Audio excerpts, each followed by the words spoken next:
It's the amazing RIco Brogna podcast with your host, Evan Roberts. Yeah. Doesn't it feel good to win a couple of games? Doesn't it feel good to hold on for dear life? It's like you're on a roller coaster and you are rocking down that roller coaster, man, and you are holding on and you're not sure what's going to happen. It's entirely possible you're going to fall off the roller coaster and you're just going to splatter your head, or you're going to hold on and it's going to feel exhilarating. And the New York Mets have won 2 games against the Washington Nationals. That's great. Their offense has awoken. That's fantastic. They got really, really good starting pitching in game 2 of the series. That's amazing. But in both cases and in both games, and who the hell am I to complain? Who are we to complain, right? The Mets won 2 games in a row. Yippity-doo-dah. But my God, could they make the end of these games any just a little bit less stressful? Is it possible? And I genuinely thought when Pete Alonso, who has been like in a minor slump, if you will, he comes back from that injury scare, has a good weekend offensively over the weekend against Arizona, and then looked absolutely awful in the first game of this series, looked bad in his first 2 at-bats of this series. Pete hits that bomb of a home run in the 9th inning. They open up a 4-run lead. And I'm like, okay, great. We're going to get to calmly win a baseball game. Very calmly. Reed Garrett will come in. He'll get 3 outs. And the Mets will have themselves a nice, neat, organized victory. And instead, Reed Garrett decided to scare us. Just like a night earlier, Adam Ottavino decided to kick us. But either way, beggars can't be choosers. After an absolutely brutal homestand, the Mets have responded. They've won 2 games in a row against the Washington Nationals. And I'm going to say something that when you hear it may offend you. It may bother you. It may cause you to cringe. It may cause you to even stop listening to RIco. Maybe give yourself a break. But I am a man of facts. I'm a man of information. And here's the information. The New York Mets are 3.5 games out of a playoff spot. I say that like laughing, knowing how bad this season has gone so far. But I also say that with a level of frustration. You know, as disappointing as things have gone so far, and we'll break down these 2 games, and we'll give you some thoughts looking ahead as I prepare to go to London, as do the Mets. But it's frustrating to know that the Mets have had a lot of games that if they simply didn't blow, they simply don't blow a huge lead to the San Francisco Giants on a Friday night. They simply don't blow a lead in the 9th inning against the Arizona Diamondbacks. Like if you take 3 games, not even that many, and you just flip them, and the Mets don't blow those games, well, all of a sudden, you're talking about something very different right now. You're talking about a team that's, let's say, 29-32. And while 29-32 isn't great, that basically leaves you a half game out of a playoff spot. So what I find frustrating about saying how far back the Mets are out of a playoff spot is just a reminder that they've had so many games, especially lately, that they have lit on fire.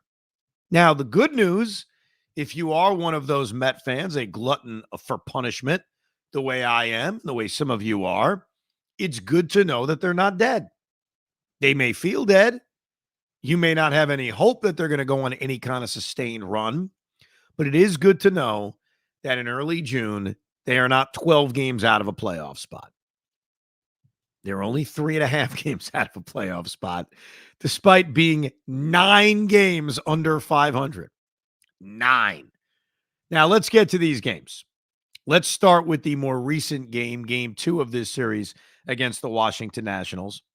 The top of the first inning was absolutely infuriating.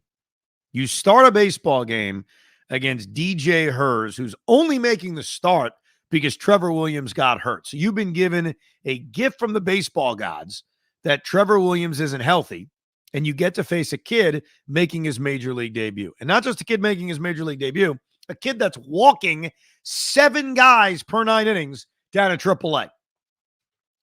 And Francisco Lindor, who is starting to wake up, And all of a sudden, his numbers are slowly starting to look just a little bit more respectable. And you can now see the roadmap to where Francisco Lindor ends up with, at the end of the day, a 250 batting average and a 780 OPS and 28 home runs and 85 RBIs and pretty damn good defense at shortstop. And overall, not too bad for a shortstop not named Bobby Witt Jr., right? He starts the game with a leadoff double. And I calmly say to myself, only to myself, because my wife doesn't want to hear it anymore, I calmly say, they better score this freaking run. I don't care if Pete Alonso has to hit a weak ground ball to second base. Get a run, put it in your back pocket, have a nice 1-0 lead. Alonso strikes out. J.D. Martinez taps back to the pitcher, or Brandon Nimmo taps back to the pitcher. And then J.D. grounds out the shortstop. What a killer. I mean, what a killer. Maybe we should live stream a game one of these days, like where we give thoughts as a game is going on. It's not a bad idea. A lot of people do it now all over the internet and all over YouTube. So we'd be ripping off their idea. But what you would notice in a live stream is how extreme I get from inning to inning. Like if I was on microphone in the top of the first inning when they wasted that Francisco Lindor double, you would have heard me say this freaking game is over. These sons of bitches couldn't get a run home against the immortal DJ Hers, and they had the leadoff man on second base. Now, the good news was we saw a really, really good performance out of David Peterson. And I got to tell you, I don't know what to expect anymore from David Peterson. And maybe not to expect. I don't know what to envision anymore with David Peterson. You know, when you look at the Met rotation, Luis Severino here for a year, get as much as you can out of him. Same with Sean Manaea, right? They're only here probably temporarily. Christian Scott, you're watching him and you're hoping towards the future. Jose Quintana, same kind of thing. You're here for the year. With David Peterson, I look at him and say, I think I've already made my decision on him. Now, he is a lefty, and the one thing you always keep in mind with lefties that even when they're past 30, you never know when they're going to put it all together. You never know when it's going to click. So with Peterson and McGill, who I think we all kind of came to our conclusions on over the last year, it's going to take a lot for us to say, hey, that's a guy who should be in the 2025 rotation. But look, the opportunity's right in front of him. He's in this rotation. And depending on how things go over the next month and a half and how the Mets act at the trade deadline, there's a really good chance that if they ship out a Sean Manaea or they ship out a Luis Severino, that even with the emergence of Blade Tidwell, even with that, Peterson's going to get his crack for the full season. So, all right, now it's your last chance. I thought last year was his last chance. Now is your last chance. And what he did on Tuesday night, granted it's against the Nationals team that's put up some of the worst offensive numbers in baseball, is he went out and he delivered. He got a lot of ground balls, got a lot of soft contact, didn't strike a lot of guys out. The Nationals certainly came in with a very aggressive game plan. He made the big pitch when he needed to, got C.J. Abrams to ground out to end the fifth inning, got through the sixth inning, helped out by some really good defense. And, you know, in the seventh inning, he runs into trouble. He hits a batter. He gives up a base hit to Joey Gallo. Very unlucky. It hits the bag. Gives up a hit to Jacob Young. And I'm sitting there thinking, don't be a victim to the pitch count, Mendy. I know he hasn't thrown a lot of pitches, but at some point you got to get him out. Like, don't, as much as it annoys me when a guy's pulled too early because their pitch count's too high, it also drives me nuts. And I've said this before, when you keep a guy in because his pitch count is low. Like, granted, it's great to get a long start from a Met starter because you never get it, but you got to be smart. And I thought he pushed the right button. You know, 2 on, 2 out. He gets C.J. Abrams out, and he says, all right, righty, let me go with a righty. Let me go to Deadnail Nunez, who is really looking impressive. You know, I was screaming and yelling on the last RIco that Nunez should have remained in the game on Sunday. That was one of my big critiques of Mendoza's bullpen management. Well, Nunez is starting to make himself a member of the circle of trust. And look, there's nobody in the circle of trust. Like literally, the circle of trust is empty in the Met bullpen. There's nobody you could trust. Dednail Nunez may actually be the only guy. The circle may literally be him. But he comes in, gets a huge strikeout of Lane Thomas, pitches a nice clean 1-2-3 eighth inning. But a really good performance by David Peterson. Kudos to him pitching into the seventh inning. We saw Harrison Bader, who's had a very underratedly good year for this team, hit that 2-run bomb.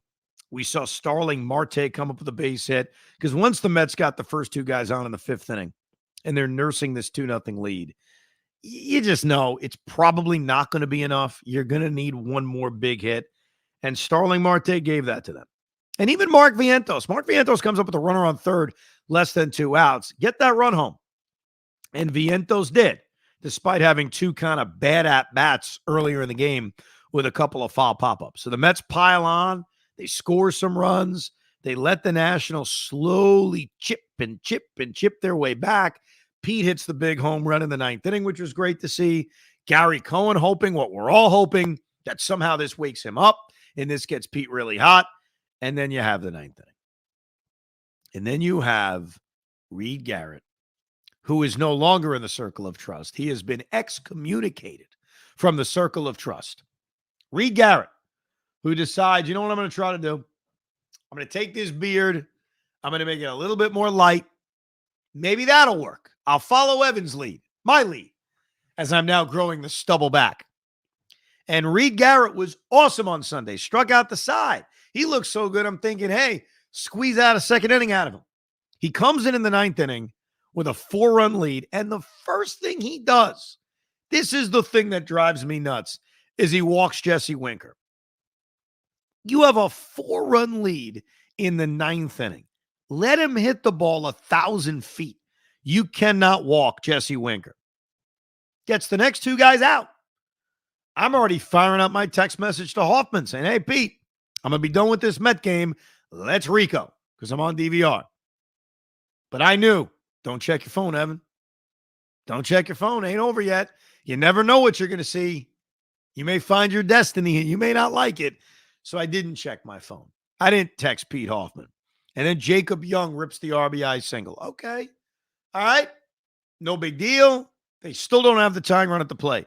And then this is the thing that Reed Garrett did, where if he was still in your circle of trust, he needed to be excommunicated. With the tying run on deck, which means you can give up a bomb. You give up a bomb, you still have a lead because you have a 3-run lead after he gave up the RBI single to Jacob Young, and there's only one guy on base. He walked C.J. Abrams on 4 pitches. That is an unforgivable crime against pitching. You have a 3-run lead.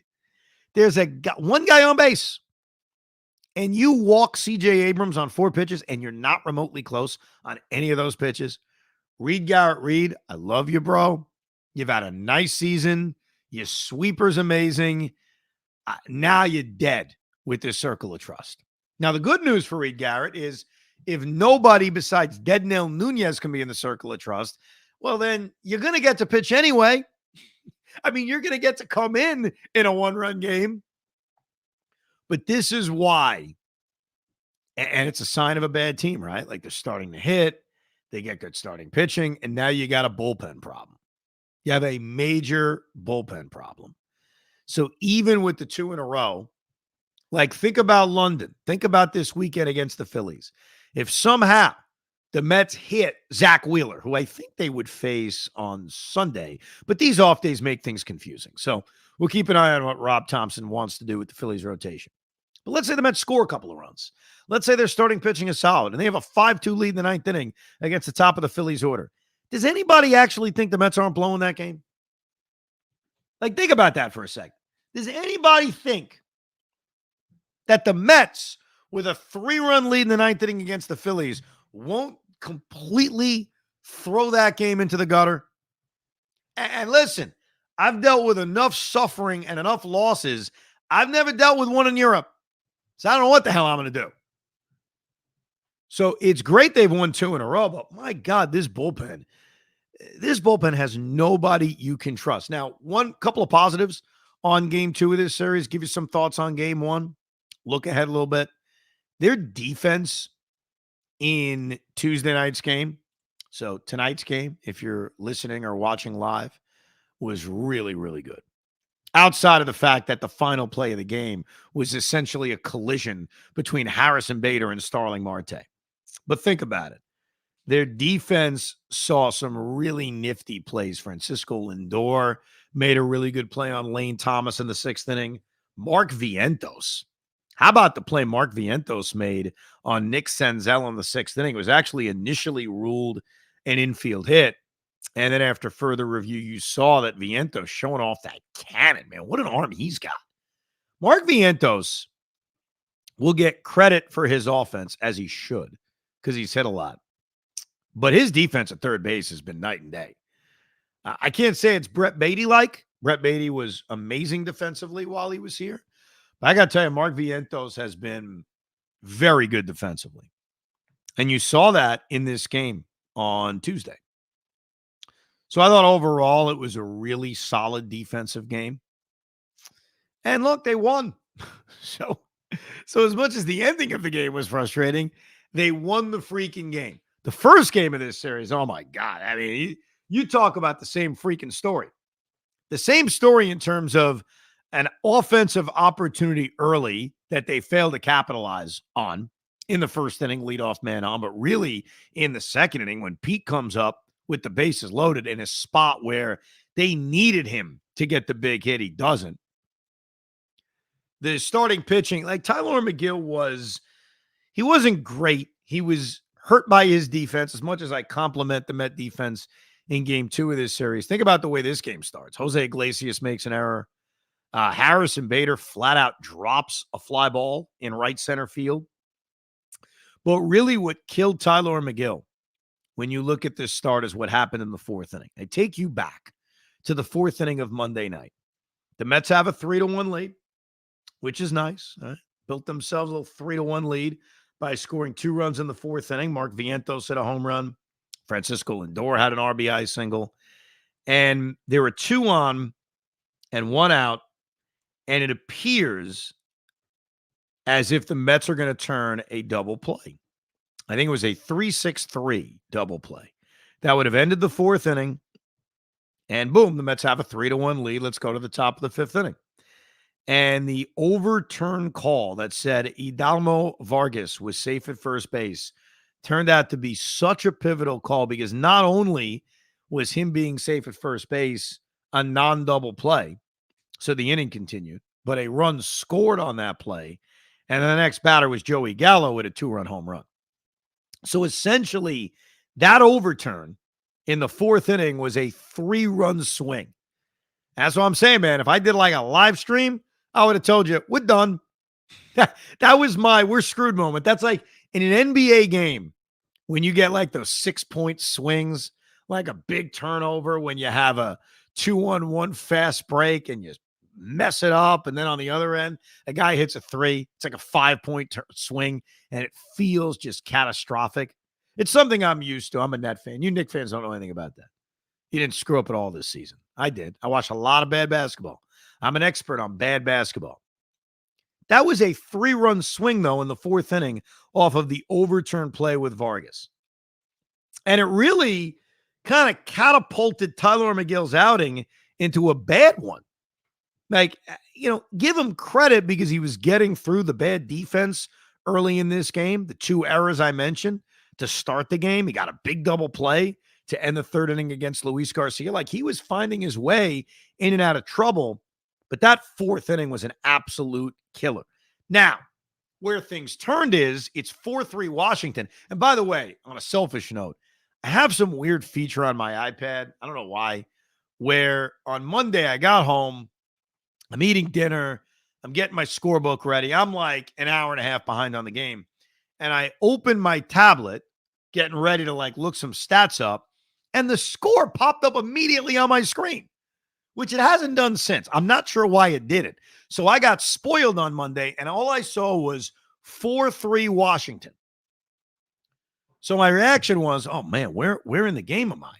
Like, obviously, I'm going to watch the first few innings knowing eventually we're getting to 4-3 Washington. So when the Nationals scored those 3 runs in the 4th inning to make it 4-3. I said, oh, okay, I'm up to date. And then I was nervous, like, well, what if it never changes?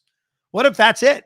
4-3 is the final. I don't know when I saw that score pop up, but to the Mets' credit, and I thought this was such a big inning and a really good sign that maybe there is that small chance this season can slightly turn. That top of the 5th inning, very underratedly, a very big inning for the New York Mets. Why? Let's walk through it.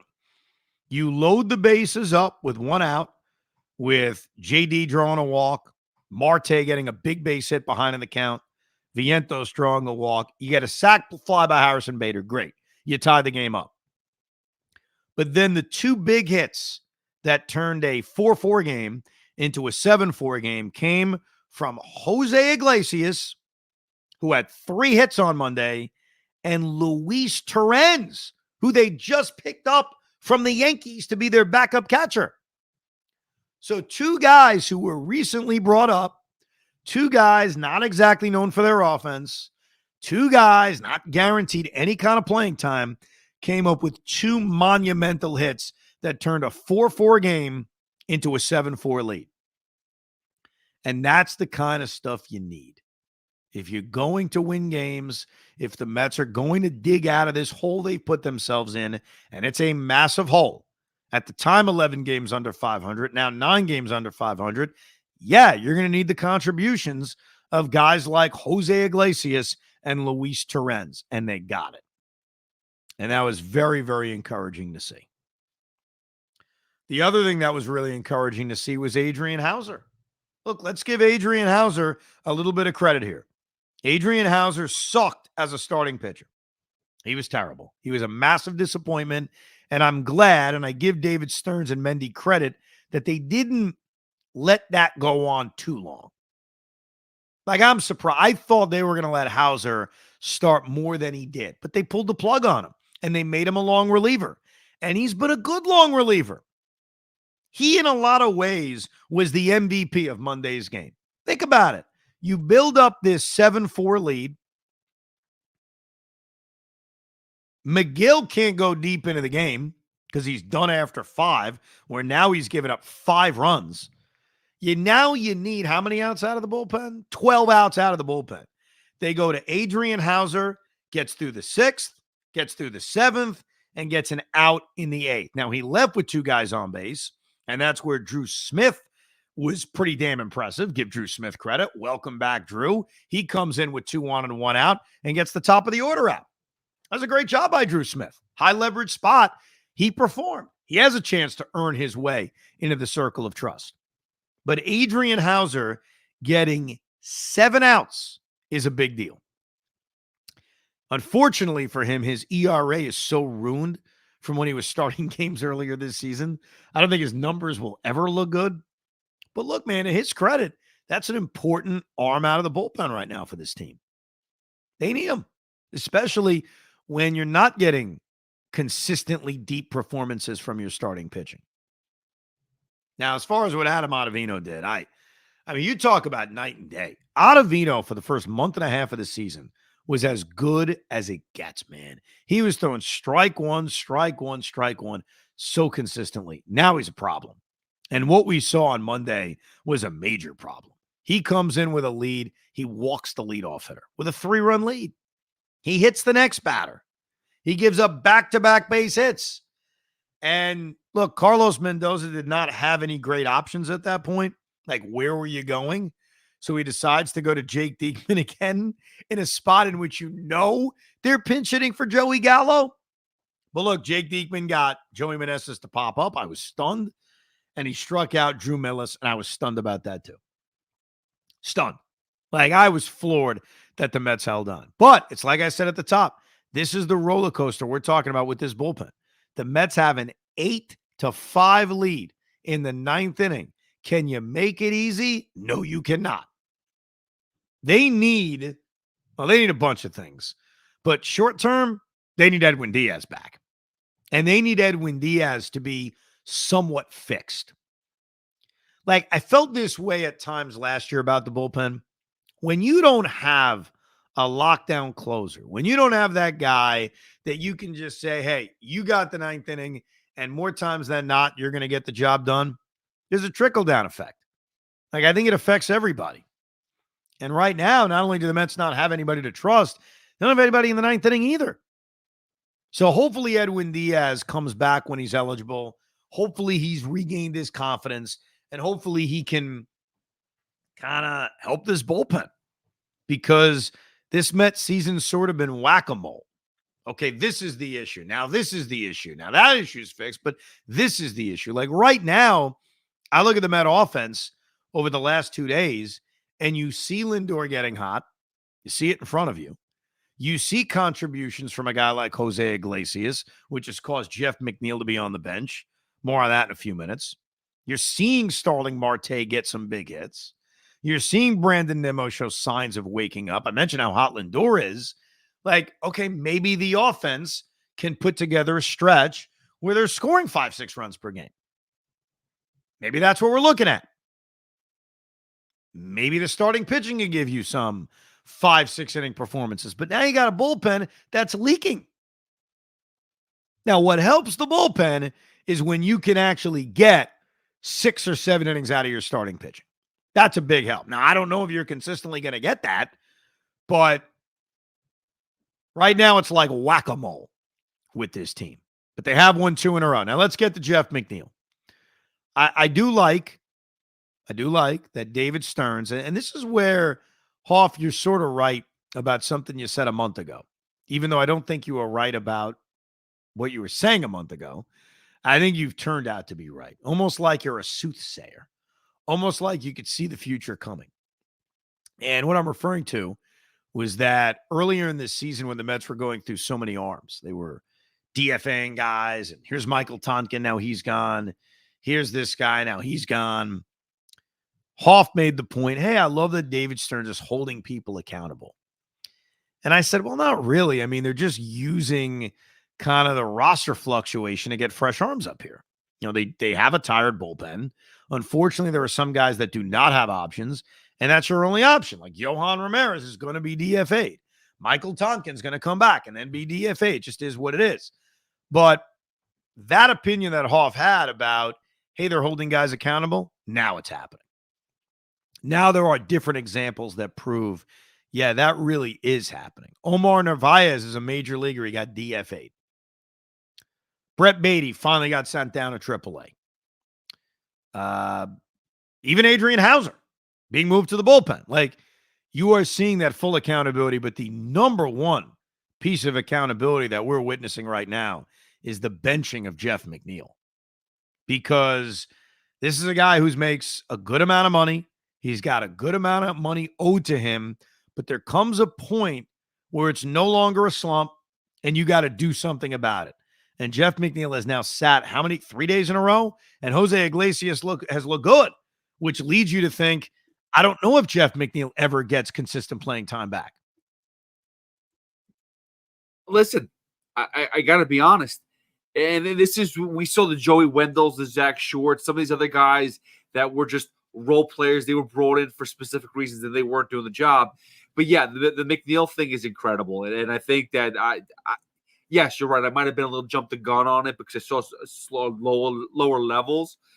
But this is what I expected out of Stearns. Maybe that's what it was. My anticipation was that David Stearns was really going, and to his credit, he's done it. They were going to hold people accountable and kind of build on the fly. If you're not playing well enough to help this team win, move over because somebody else can. And I don't know if you saw Steve Cohen's tweets or interview. Sorry, with Andy Martino had a quote from him, or from whether it was from Terry Collins or whomever, basically saying the Mets expect to win now. They still, even now, expect to win and are trying to make the playoffs. Well, first of all, now people can hear that and get very, very concerned. There's a big difference between, hey, they expect to win. That means they're going to do dumb things like trade young players for veteran players. The Mets are not going to do that. That's not even what that suggestion is. I think what it comes down to, and I like this, and I think most Met fans should like this, is that on June 4th, on June 5th, when it is not the trade deadline, as much as people want to talk about it, it is not the trade deadline. You have a month plus before it is trade season. You're going to do what you can to win. And that I agree with. Like, Jose Iglesias should play not because he's a part of the future, but not because, this hurts Jeff McNeil's trade value, but because he gives them the best chance to win. And that's the goal right now. So when I hear that and I see that, their intention is to win. Well, yeah, it's June 5th. Like, just because I'm down, or just because you're down, or just because you think they're going to end up selling, which they may do, doesn't mean you do it now. You're still trying to win. So Jose Iglesias getting the opportunity to play is another example of, hey, let's just try something different. We're just not going to sit here and let this ship sink. Jeff McNeil's been awful for a year and a half. It doesn't mean he's completely buried. Does he have an opportunity to win his job back? Of course he does. Look, Jeff McNeil's going to play again. And if he gets 3 hits that day, he'll play again. And if he can show he's the guy he was from 2 years ago, great. The one promise we all have to make each other is that, let's say Jeff McNeil does get hot. Let's say he does put together a torrid stretch. I think we have to realize that you've got to deal him when his value is at his highest. Because I think most of us are done with Jeff McNeil, including Dan. Our buddy Dan on the email. You ready for this ripping email of Jeff McNeil? I like it, though. I thought it was feisty. Dan writes, dead squirrel. That's his subject. Dead squirrel. You like that one? Yeah. I know you're waiting or wanting to recoup value for Jeff McNeil, rightfully so. But you have to admit that when they bury him on the bench, this team has a completely different vibe and feel to it on the field. That negative energy he brings is 100% a factor. And anyone who's played baseball knows those types of guys and their tool bag antics in the dugout clubhouse get exhausting, especially when the team is struggling and the guy doing it is playing like absolute crap. I think sooner rather than later, they really should make an effort to move on from him. I think he's a prime example of an addition by subtraction situation, even if you're not getting the maximum return. I don't fully agree with you, but I do agree with you, if that makes sense. I do think that at some point, there will be some addition by subtraction. You know what I mean? Like, I think at some point, moving on from him makes the most sense. I'm not a believer they should DFA him. I mean, he's owed, and I understand Steve Cohen's got a lot of money, but Jeff McNeil, I'll give you the exact numbers, this season is owed $12.5 million. Next year, he is owed $15.7 million. The year after that, he is owed $15.7 million, and then they've got a buyout on him. So they still owe him $31 million in 25 and 26. Now, the Marlins just made an interesting decision where they took Avisel Garcia and they said, we're done with you. So we're going to pay you a lot of money to go away. Am I at that point with Jeff McNeil? No, and I'm going to tell you why. What's wrong with just treating him like a different baseball player? Like, what's wrong with saying you're a bench player? You're a nice, versatile bench player. And you know what that means? That means DJ Stewart is expendable. Because you talk about a guy that is cooled off big time. I mean, what's the value in DJ Stewart? Because he had a couple of home runs a month ago? So if you start looking at this roster differently and saying, you know what, Jeff, we pay a lot of money, sure. You won a batting title 2 years ago. You're on the team, but you have a very different role now. You're a bench player. I don't see the negative to that. I also don't know if, like, when he starts, he brings down the vibes on the team. I don't know if I buy that. I know that we all get frustrated. I know we all don't love when he's throwing bats and throwing helmets and bitching and moaning. But I don't necessarily know if he brings down the vibe on the team. But I do believe in treating roles differently. It's very similar to the roster construction of the Mets right now. Like, I'm not a believer that, well, this core is not good enough, so get rid of it. I'm a believer on we'll treat it differently. Don't look at you have to build around Lindor, Alonso, and Nimmo. Get better baseball players, right? If all of a sudden you're viewing Francisco Lindor differently or Brandon Nimmo differently, maybe to Hoff's point all along, he's not the leadoff hitter. He's not the third place hitter. He's just a nice left fielder who in an ideal world is batting 7th on my team. Then it's not like you can't win with that. You just have to view things differently. And I think that's really, really important that if you view Jeff McNeil as a bench piece, forget how much money he's making, then that's a fine role. I mean, okay, great. If you view Brandon Nimmo down the road, I'm talking more next year, the year after, as you construct a roster, not as a core piece just because you call him that, but a guy who's the left fielder who bats 6th or 7th, then it's really not that big of a deal. Well, that's kind of what I say about Pete Alonso. Like, if we're signing Pete Alonso in the offseason and he comes back, I'm not saying that we're signing him to build the team around Pete Alonso. I think that Pete Alonso still has value, and you could use him as an asset to build around other pieces that you're bringing in. Isn't that the same thing?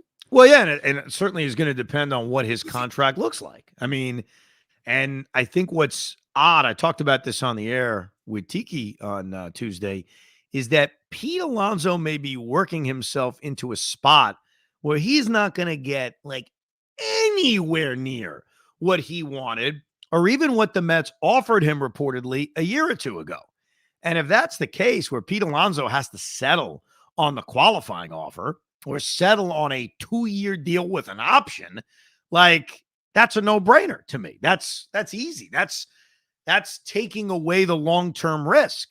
And then you're right. You're not building around him. He's just a good player to have on your roster. Because look, here's the deal with Pete Alonso this season.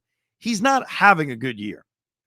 Like sometimes numbers can be deceiving one way or the other way. Like personally, and I think you agree with me on this, I don't care what the sabermetrics have told you. Pete Alonso is probably like a slightly above average defensive first baseman. And I know that may sound nuts to a lot of people, but you know me, I don't miss an inning.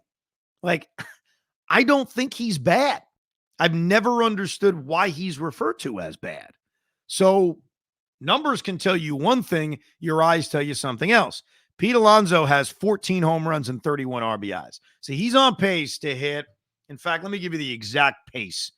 They've played 61 games. He's hit 14 home runs. He's on pace to hit 37 home runs. Okay? He's not had a good year. Like, he has had a year in which a lot of his numbers have been empty. Now, that doesn't mean his career's been like that. People like to take that to another level. I'm just talking about this year. He's not had a great year. A lot of those numbers have been empty. He has performed much better with nobody on base than he has with guys on base. Look it up. And even your eye test will tell you. So I'll be the first to admit, like hands in the air, Pete Alonso has not had a great season. But that doesn't mean, he stinks and he's never had a great season, and that's his future. But if I'm defining what he's done this year, he's not had a great year. And in an odd way, that may benefit the Mets because he may not get paid by anybody, let alone the Mets. Yeah, I understand. He again, this is a Scott Boras thing, and he's been whiffing a lot lately with his clients. So Pete Alonso's another guy who thought he was going to cash in, and maybe it's going to backfire. But in the end, I still think that, and to your point, and I just want to clarify one thing. I hear this a lot. Defensively, to be a first baseman, you need to be a lefty. You need to have the glove on the right side. Mark Teixeira disagrees with that. I disagree with the period in the story too, but I hear, the reason why Matt Olson's better is because he's got a glove on the right hand. That Anthony Rizzo's better because of that. My ass. Pete Alonso, every time Pete Alonso makes a nice play, it's always visually, that's kind of basic. I think that's wrong. I don't think it's basic. I think he really, listen, for maybe I'm giving him more credit because of his body work. He's not the typical first baseman, but he's making the plays. Maybe it doesn't look graceful, but it doesn't have to look graceful if you do the job. Am I right? I thought he's had, especially in this Washington series, and I don't keep track of this, maybe I should, but he's had about 4 or 5 incredible scoops that have bailed out errors. With that said, I'm looking ahead. I'm going to look ahead. I apologize. The Mets are still 9 games under 500. They got a long way to go despite only being 3.5 games out of a playoff spot. You got to sweep the Nationals on Wednesday. You got to seal the deal. You've got Luis Severino on the mound, who's had a solid year. Patrick Corbin's been bad for basically a half a decade. They have got to win this game. They got to win this game, make it a sweep, get it to 8 games under 500. Because, look, looking ahead to London, get a split, I'll be thrilled. Like, I'm flying to freaking Europe. Now, granted, am I flying to Europe to see the New York Mets? Partially. I'm flying to Europe because I got a free trip courtesy of this, tour that I'm doing. So if you're going out to London, I guess I'll see you there. And my wife is really, really happy to go see Europe. But the one thing I don't want to do, I don't want to see the Mets lose. I don't want to do it. I see them lose enough in New York. I see them lose enough at Citi Field. I see them lose enough here. You can't go to London and get swept. So just split. And if you split after you beat the Washington Nationals, and now you come home for a 3-game series against the awful Florida Marlins, and dare I say, you sweep them, now we're 5 games under 500, setting up a huge wild card implication series against the San Diego Padres. All of a sudden, Mets-Padres on a Friday night becomes must-watch TV. So I'm trying to piece together how the Mets can slowly get back into this thing. But look, here's the reality. They need to play good baseball for a month. That's what they need. We saw them put together another typical LOL bad month of May. And now they've got to cleanse the palate by just playing good baseball, by just winning games, by putting together stretches where they win 7 out of 10 or 8 out of 12 or something like that. And so it's a small beginning, but they have won 4 out of 6. If you go back to the 2 against Arizona, the 2 losses, and now the 2 wins against Washington, and they've got to sustain it. Now, here's the deal moving forward. I'm going to London. Me and Pete were dedicated to giving you RICOs when you expect it. So when this Mets National Series ends on Wednesday, late afternoon, early evening, it's a 4 o'clock first pitch, Pete Hoffman will give you a brand new edition of the RICO. I will be flying out tomorrow night. I can't believe it. I'm going to freaking London. I'm going to be on a plane for 7.5 hours. What a miserable, awful experience. Can't wait. And once I'm in London, I don't know how many RICOs I can do. No, the one RICO I will definitely give you is after the game on Sunday. Maybe even the game on Saturday. Maybe we'll go nuts. Maybe we'll do 2 London RICOs. We'll see how we feel. We'll see what the wife lets me to do. How about that? We'll see what my wife's like. Oh, yeah, that's fine. Do a RICO even though we're in London. She already knows about the Sunday RICO. The Saturday RICO, let's see how drunk we are. You know what I mean? Dude, so you're going to London. You listen, it's a free trip. It's awesome. You're going to 2 baseball games, and on top of that, you can tell your wife, hey, babe, by the way, I also going to record podcasts while we're out here. Are you going to actually do anything else? Yes. I mean, first of all, I'm leaving on a Wednesday night. All day Thursday, all day Friday, and then the game on Saturday, while it's 1 o'clock in New York, is at 6 o'clock in London. So I got 2.5 days of no baseball, no sports, and she's got the itinerary all planned out. We're going to see like the London Tower, whatever that is, Big Ben, all these other things that I've barely heard of because I'm big on American history, not British history. Evan, I don't mean to be a douche, and I don't mean to ruin it for you, but Big Ben is a clock, and the London Tower is a tower. That's about it. Apparently, though, when you go to London, things are thousands of years old, and they really love the Royals. Not the Kansas City Royals, but the Royals. I've also heard that the food in England is terrible, but they've got some really good alcohol. So I promise you, I will update everybody with all that information. While I'm gone, I'm not really gone. The RICO will be here for you. So you can email us at thericob@gmail.com and leave us a voicemail at 725-222-8699. And I've been told by Pete Hoffman that Wednesday's RIco will be very heavy on the voicemail. Yeah, I listen, we have a ton. We will get to them, I promise you. If you want, start calling in now too. We've had a lot. We just haven't been able to get to them because these RICOs would be an hour and a half long every episode. And I'm sure you don't want to hear Evan talk for an hour and a half. No, that's why today we're giving you a nice, tidy 45 minutes. But hopefully you enjoyed it. Look, all I know is the Mets are winning. And I'm a happier human being when the Mets win baseball games. I don't know about you guys. I know you're all ready for the trade deadline and ready to blow it up. I'm just a poor boy who likes to see victories. That's it. That's me. Anyhow, thank you very much for listening, downloading, and subscribing to another edition of RIco Brogna. What do they say in British? Tally ho! We hope you enjoyed this episode of the RIco Brogna podcast. It's amazing, isn't it? Make sure you download it now to keep it on you at all times.